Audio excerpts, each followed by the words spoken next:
Doctor ortho Ayurvedic oil and capsule. अब दर्द भी घुटने टेकेगा। तनातनी के बीच ईरान ने अमेरिका को दिया नया शांति प्रस्ताव। हॉर्मुज फिर से खोलने और युद्ध समाप्त करने के लिए समझौता का है प्लान। ईरान ने कहा परमाणु वार्ताओं को फिलहाल टाला जाए। ईरानी बंदरगाहों से नौसैनिक प्रतिबंध हटाई अमेरिका। पश्चिम बंगाल विधानसभा चुनाव में आज प्रचार का आखिरी दिन। पीएम मोदी करेंगे विजय संकल्प सभा को, तो अमित शाह और सीएम योगी भी भरेंगे हुंकार। सीएम ममता बनर्जी करेंगी रोड शो। कथित फर्जी पासपोर्ट मामले में पवन खेड़ा की अग्रिम जमानत याचिका पर आज सुप्रीम कोर्ट में है सुनवाई।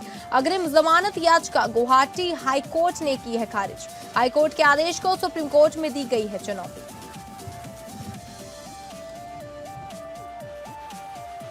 नमस्कार, आप सभी का स्वागत है और मैं हूं आपके साथ अंकिता सिंह। बुलेटिन की शुरुआत करेंगे बड़ी खबर का रुख करके, जहां ईरान का नया शांति प्रस्ताव। ईरान का अमेरिका को नया प्रस्ताव। ईरान ने पाकिस्तान के माध्यम से अमेरिका को एक नया प्रस्ताव दिया है। हॉर्मुज जल डमरू मध्य को फिर से खोलने का प्रस्ताव है। युद्ध समाप्त करने के लिए समझौते का प्रस्ताव। परमाणु वार्ताओं को फिलहाल टालने का प्रस्ताव। इन ईरानी बंदरगाहों पर लगाया गया नौसैनिक प्रतिबंध हटा लिया जाए। आपको बता दें, ईरान ने पाकिस्तान के माध्यम से अमेरिका को एक नया प्रस्ताव दिया है, जिसमें हॉर्मुज जल डमरू मध्य को फिर से खोलने और युद्ध समाप्त करने के लिए समझौता करने की बात कही गई है। आइए समझें कि इस नए प्लान में क्या शामिल है। रिपोर्ट्स के अनुसार ईरान द्वारा अमेरिका को भेजा गया नया प्रस्ताव हॉर्मुज जल डमरू मध्य को फिर से खोलने, युद्ध समाप्त करने और परमाणु वार्ताओं को फिलहाल टालने के पर केंद्रित है। यह जानकारी एक अमेरिकी अधिकारी और 2 अन्य सूत्रों के हवाले से दी गई है। इस समझौते के तहत संघर्ष विराम को लंबे समय के लिए बढ़ाया जाएगा या फिर तेहरान और वॉशिंगटन स्थायी रूप से शत्रुता समाप्त करने पर सहमत हो सकते हैं। रिपोर्ट्स में यह भी कहा गया है कि परमाणु वार्ता बाद में शुरू होगी, सिर्फ तब जब हॉर्मुज जल डमरू मध्य को फिर से खोल दिया जाएगा और अमेरिका द्वारा ईरानी बंदरगाहों पर लगाया गया नौसैनिक प्रतिबंध हटा लिया जाएगा। बताया गया कि व्हाइट हाउस को यह प्रस्ताव मिल चुका है। हालांकि यह भी स्पष्ट नहीं हुआ है कि ट्रंप प्रशासन इस नए समझौते पर आगे विचार करेगा या नहीं। यह घटनाक्रम तब सामने आया जब अमेरिकी राष्ट्रपति डोनाल्ड ट्रंप ने रविवार को कहा कि यदि ईरान युद्ध समाप्त करने के लिए बातचीत करना चाहता है तो वह वॉशिंगटन से संपर्क कर सकता है। यह युद्ध 28 फरवरी को शुरू हुआ था, जब इजरायल और अमेरिका ने संयुक्त रूप से ईरान पर हमले किए थे। एक इंटरव्यू में ट्रंप ने कहा, अगर वे बात करना चाहते हैं तो वे हमारे पास आ सकते हैं या हमें कॉल कर सकते हैं। हमारे पास सुरक्षित संचार के अच्छे साधन हैं। अमेरिकी राष्ट्रपति ने यह भी कहा कि उन्हें लगता है कि ईरान के साथ युद्ध चल सकता है, बहुत जल्द समाप्त हो जाएगा और इसमें अमेरिका विजय रहेगा। उन्होंने कहा, ईरान के मामले में जिन लोगों से हम बात कर रहे हैं उनमें कुछ बहुत समझदार हैं जबकि कुछ नहीं है। मुझे उम्मीद है कि ईरान समझदारी दिखाएगा। इस बीच ये भी बताया गया कि ईरान के विदेश मंत्री सैयद अब्बास अरागची की हालिया यात्रा के दौरान तेहरान ने पाकिस्तान के माध्यम से अमेरिका को लिखित संदेश भेजे। इन संदेशों में क्षेत्रीय स्थिति को स्पष्ट किया गया और ईरान की रेड लाइंस, मुख्य सीमाएं बताई गई, जिनमें परमाणु मुद्दे और हॉर्मुज जल डमरू मध्य से जुड़े विषय शामिल हैं।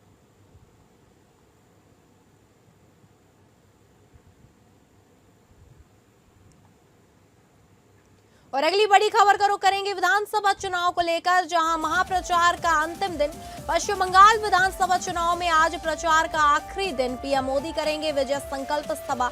अमित शाह और सीएम योगी भी भरेंगे हुंकार। सीएम ममता बनर्जी करेंगी रोड शो। आपको बता दें, पश्चिम बंगाल विधानसभा चुनाव में आज प्रचार का आखिरी दिन है। बीजेपी, टीएमसी, वामदल और कांग्रेस समेत तमाम राजनीतिक दल प्रचार में पूरी ताकत झोंकेंगे।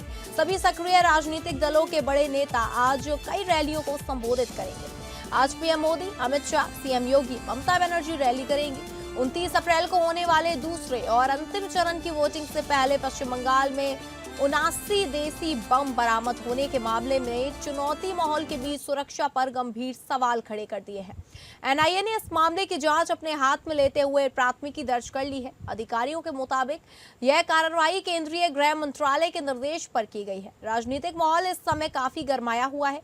एक और बीजेपी आक्रामक प्रचार में जुटी है, तो दूसरी ओर मुख्यमंत्री ममता बनर्जी के समर्थन में विपक्षी दलों के नेता भी मैदान में उतर आए हैं। बिहार के नेता तेजस्वी यादव और झारखंड के मुख्यमंत्री हेमंत सोरेन जैसे चेहरे टीएमसी के समर्थन में प्रचार करते नजर आए, जिससे चुनावी मुकाबला और दिलचस्प होता हो गया है। इसी बीच कुछ इलाकों से कानून व्यवस्था और हिंसा से जुड़ी खबर भी सामने आई है, जिन्हें लेकर राजनीतिक आरोप प्रत्यारोप का दौर तेज हो गया है। प्रशासन ने स्थिति को देखते हुए सुरक्षा व्यवस्था कड़ी कर दी है, ताकि मतदान शांतिपूर्ण तरीके से संपन्न हो सके।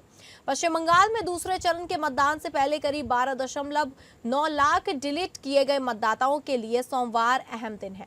आज तय होगा कि उनके नाम फिर से मतदाता सूची में शामिल होंगे या नहीं। चुनाव आयोग के अनुसार सुप्रीम कोर्ट के निर्देशों के तहत एसआईआर ट्रिब्यूनल से मंजूरी मिलने वाले नामों को मतदान से 48 घंटे पहले सप्लीमेंट्री सूची में जोड़ा जाएगा। 142 विधानसभा क्षेत्रों में फैले 7 जिलों में बड़ी संख्या में नाम हटाए गए, जिनमें उत्तर 24 परगना 3.3 लाख सबसे आगे है। मेटिया ब्रुज जैसे क्षेत्रों में सबसे ज्यादा नाम कटे हैं। पहले चरण में बेहद कम नाम बहाल होने से प्रभावित मतदाताओं में निराशा और चिंता बढ़ गई है। अब प्रचार थमने के बाद सभी की नजरें 29 अप्रैल को होने वाले मतदान पर टिक गई हैं, जो राज्य की राजनीति की दिशा तय करने में अहम भूमिका निभाएगा।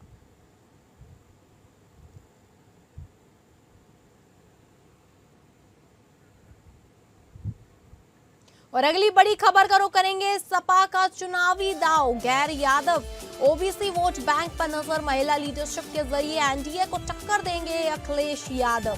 सपा पीडीए में दे रही महिला नेतृत्व को प्राथमिकता। उत्तर प्रदेश में अगले साल की शुरुआत में विधानसभा के चुनाव होने हैं, जिसमें अब कुछ महीनों का ही वक्त बचा है। बंगाल चुनाव के नतीजे घोषित होने के साथ ही यूपी चुनाव देश की राजनीति का मुख्य मुद्दा बनने वाला है।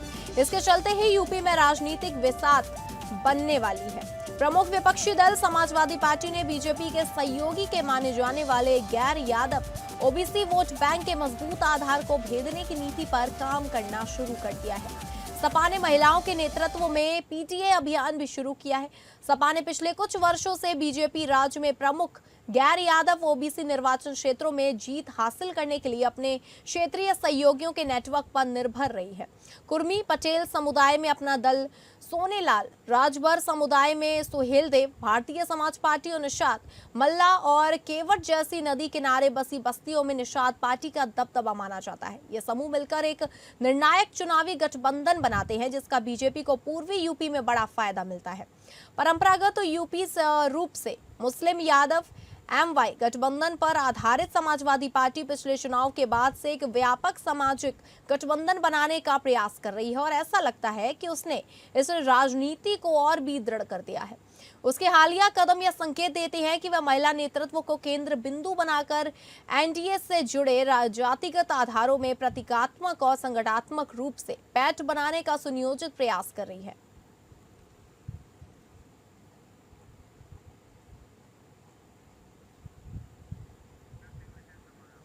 वहीं इस खबर की ज्यादा जानकारी के साथ हमारे विशेष संवाददाता आनंद सिंह हमारे साथ फोन लाइन पे जुड़ गए।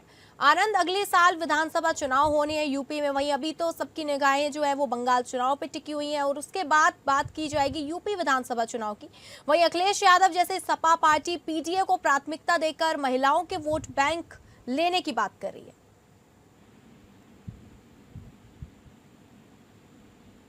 आनंद, आपको हमारी आवाज आ रही है?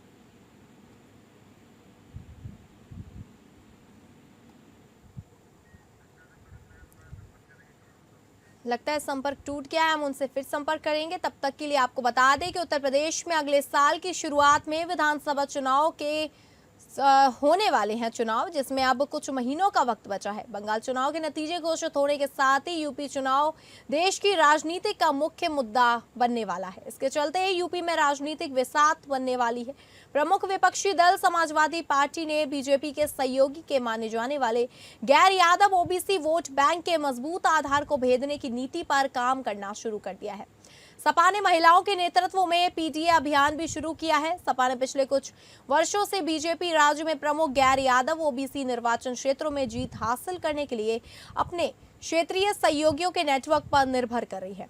कुर्मी पटेल समुदाय में अपना दल, राजभर समुदाय में सुहेलदेव, भारतीय समाज पार्टी और निषाद मल्ला और केवट जैसी नदी किनारे बसी बस्तियों में निषाद पार्टी का दबदबा माना जाता है। ये समूह मिलकर एक निर्णायक चुनावी गठबंधन बनाते हैं, जिसका बीजेपी को पूर्वी यूपी में बड़ा फायदा मिलता है। परंपरागत रूप से मुस्लिम यादव गठबंधन पर आधारित समाजवादी पार्टी पिछले चुनाव के बाद से एक व्यापक सामाजिक गठबंधन बनाने का प्रयास कर रही है और ऐसा लगता है कि उसने इस रणनीति को और भी दृढ़ कर दिया है। एक बार फिर से हमारे विशेष संवाददाता आनंद सिंह हमारे साथ फोन लाइन पे जुड़ गए। आनंद, अगली साल उत्तर प्रदेश में विधानसभा चुनाव होने वाले हैं, तो जिस तरीके से सपा पीटीए में महिलाओं को प्राथमिकता दे रही है, तो क्या ये वोट बैंक खींचने की तरफ इशारा करता है? बिल्कुल, देखिए, अगर समाजवादी पार्टी की बात करें तो जो ओबीसी वोटर्स हैं वो एक बड़ा वर्ग ओबीसी वोटर्स का अपने सदों के साथ रहा है।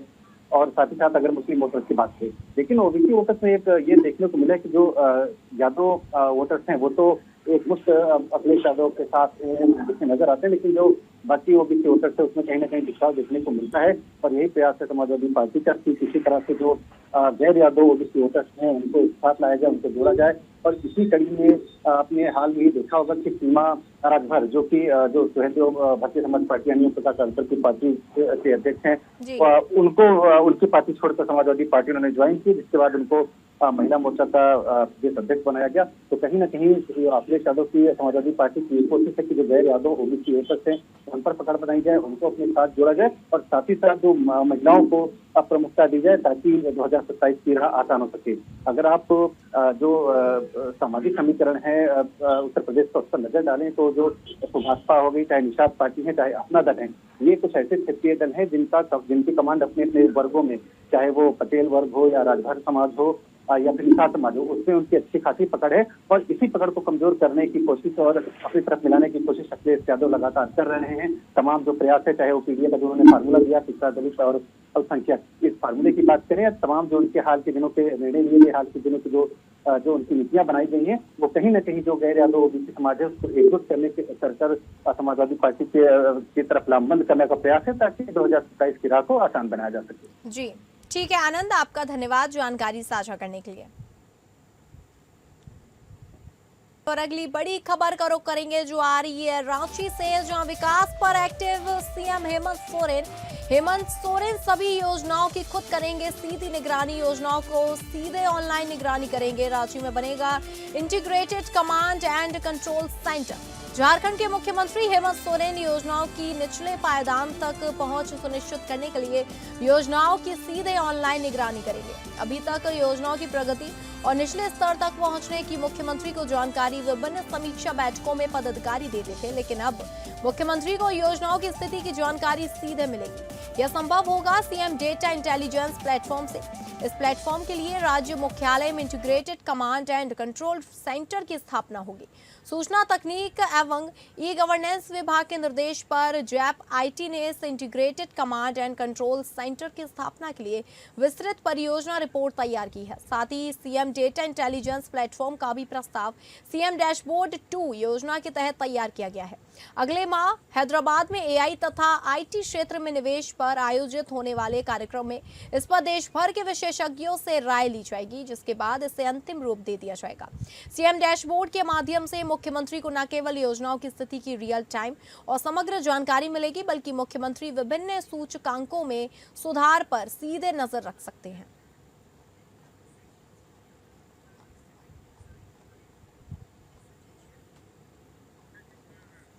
वहीं इस खबर की तमाम जानकारी के साथ हमारे ब्यूरो हेड अजय सिंह हमारे साथ फोन लाइन पे जुड़ गए। अजय, जिस तरीके से नई तकनीकी लाई गई है कि सीएम खुद निगरानी कर लेंगे जो भी योजनाएं लाई गई हैं, ये काफी अच्छी और अहम मानी जा रही है योजना। देखिए, मैं बताऊं कि ये जो है कुछ दिन पहले जो है 15वें वित्त आयोग की जो राशि जो है झारखंड सरकार को जो प्राप्त हुई है, तो उसमें राज्य वित्त आयोग की अनुशंसा पर जो है राशि जो है वो पंचायत को भेजी जाएगी। तो ये जो है इस बार मुख्यमंत्री जो है हेमंत सोरेन, झारखंड के मुख्यमंत्री हेमंत सोरेन पूरी तरह प्रतिबद्ध हैं कि ये जो राशि मिल रही है, ये जो विकास की और यह जो उनकी जो विकास की जो अनुशंसा होती है या विकास पर जो राशि खर्च होती है वो सीधे लाभुक तक पहुंचे, इसके लिए वो लगातार जो अपने अधिकारियों के साथ बैठक कर रहे हैं, अपने मंत्रियों के साथ बैठक कर रहे हैं, विधायकों के साथ बैठक कर रहे हैं। और वो उसी कड़ी में वो जो है, और दूसरी तरफ जो है अगले माह जो है हैदराबाद में एआई और आईटी के क्षेत्र में निवेश पर निवेशकों को ये जो कॉन्फ्रेंस होने वाली है उसमें मुख्यमंत्री भाग लेंगे और अपने विशेषज्ञों से राय लेंगे। और जो है ये तभी सब ये जो संभव हो रहा है वो सीएम डाटा इंटेलिजेंस प्लेटफॉर्म पर जो हो रहा है। तो इसके लिए उन्होंने जो कुछ योजनाएं बनाई हैं कि वो लाभुक जो है तो वो सीधे पहुंचे और उसकी निगरानी जो मैं खुद से करूं। इसके लिए उन्होंने integrated command and control centre की स्थापना की है, जो आईटी और ई गवर्नेंस के निर्देश पर इसकी डीपीआर भी देखिए तैयार हो चुकी है।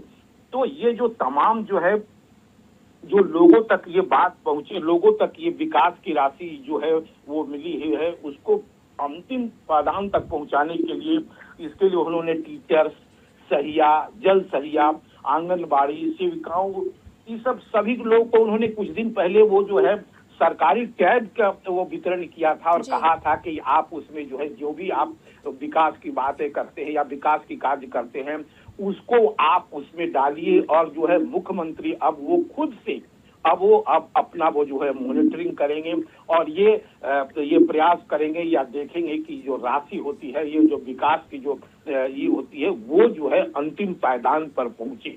जी अंकिता। ठीक है अजय, आपका धन्यवाद जानकारी देने के लिए। तो आपको बता दें कि अब रांची में integrated command and control centre बनेगा, जिससे सीएम हेमंत सोरेन खुद सभी योजनाओं की सीधे तौर पर निगरानी करेंगे, वो भी ऑनलाइन। और अगली बड़ी खबर का रुख करेंगे, जहां खेड़ा की याचिका पर एससी में सुनवाई। पवन खेड़ा की याचिका पर सुनवाई। पवन खेड़ा की अग्रिम जमानत याचिका पर सुनवाई। अग्रिम जमानत याचिका हाईकोर्ट ने खारिज की है। गुवाहाटी हाईकोर्ट के आदेश को सुप्रीम कोर्ट में चुनौती। असम के मुख्यमंत्री हेमंत बिस्वा शर्मा की पत्नी के खिलाफ आरोप लगने के चलते एफआईआर झेल रहे कांग्रेस नेता पवन खेड़ा की अग्रिम जमानत की मांग वाली याचिका पर आज सुप्रीम कोर्ट से जल्द सुनवाई की मांग की जाएगी। पवन खेड़ा की अग्रिम जमानत याचिका गुवाहाटी हाईकोर्ट ने खारिज कर दी है। पवन खेड़ा ने गुवाहाटी हाईकोर्ट के आदेश को सुप्रीम कोर्ट में चुनौती दी है।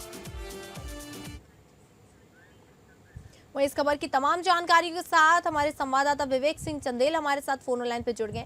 विवेक, जिस तरीके से पिछली सुनवाई में गुवाहाटी हाईकोर्ट ने पवन खेड़ा की जो याचिका है उसको खारिज कर दिया था अग्रिम जमानत की याचिका के, और अब उन्होंने सुप्रीम कोर्ट में जो है इस याचिका की चुनौती दी है। बिल्कुल, पवन खेड़ा को राहत की जरूरत है, क्योंकि तेलंगाना हाई कोर्ट ने उनको इस मामले में एक ट्रांजिट जो बेल दी थी वो 1 हफ्ते की दी थी, जिसको सुप्रीम कोर्ट ने रोक लगा दी थी और ये कहा था कि आपके पास समय है, आप सुप्रीम कोर्ट जा सकते हैं। हालांकि जो पवन खेड़ा की तरफ से इस मामले को फिर मेंशन करते हुए कहा गया कि 1 दिन का समय उनके पास बचा हुआ है, ऐसे में उनको 2 दिन का समय एक्स्ट्रा दे दिया जाए, जिससे वो अपनी जो ट्रांजिट बेल है या तो उसको बढ़ाने की मांग कर ले वहां से, या फिर इसके बाद आप ही हमें रिलीफ दे दीजिए, हम हाई कोर्ट चाहते हैं। हालांकि कोर्ट से सुप्रीम कोर्ट से उनको कोई रिलीफ नहीं मिली तो गुवाहाटी हाई कोर्ट पहुंचते हैं। गुवाहाटी हाई कोर्ट ने भी उनकी अग्रिम जमानत की मांग को खारिज कर दिया। अब उन्होंने सुप्रीम कोर्ट में एक अपील दाखिल की है और ये कहा है कि जो उनकी अग्रिम जमानत की मांग है उसको स्वीकार कर लिया जाए। और जो कोर्ट में डिटेल्स दी गई है उसके आधार पर सुप्रीम कोर्ट में जब ये मामला आया था तो सुप्रीम कोर्ट ने भी इसी आधार पर उनको कोई राहत देने से मना कर दिया था कि आपने पेपर, क्योंकि जो सवाल था कोर्ट के सामने वो यही था कि उन्होंने जब अपनी केरल हाई कोर्ट में सवाल ये उठा था कि केरल हाई कोर्ट आखिर अब क्यों हुआ, क्योंकि केरल हाई कोर्ट में उन्होंने कहा कि हमारा रेजिडेंस है, लेकिन जब कोर्ट में जो पेपर दिखाया गया उसमें जो पासपोर्ट माफ कीजिएगा जो आधार कार्ड की कॉपी वो फ्रंट उनकी वाइफ का था और जो बैक था वो उनका था, जिसके आधार पर उन्होंने अपना रेजिडेंस एस्टेब्लिश करके वहां से एक सुप्रीम कोर्ट ने नाराजगी जताई थी और ये कहा था कि आप गुवाहाटी हाई कोर्ट ही जाइए और गुवाहाटी हाई कोर्ट से आपको जो रिलीफ मिलनी होगी मिलेगी। लेकिन गुवाहाटी हाई कोर्ट से राहत नहीं मिलने के बाद अब उन्होंने सुप्रीम कोर्ट में गुवाहाटी हाई कोर्ट के फैसले को चुनौती देते हुए इंटीम प्रोटेक्शन की मांग की। अब देखना होगा कि क्या सुप्रीम कोर्ट ऐसे में इंटीम प्रोटेक्शन दे सकता है या नहीं दे सकता है, इसके लिए हमें आज की सुनवाई का इंतजार करना होगा। ठीक है विवेक, आपका धन्यवाद जानकारी देने के लिए।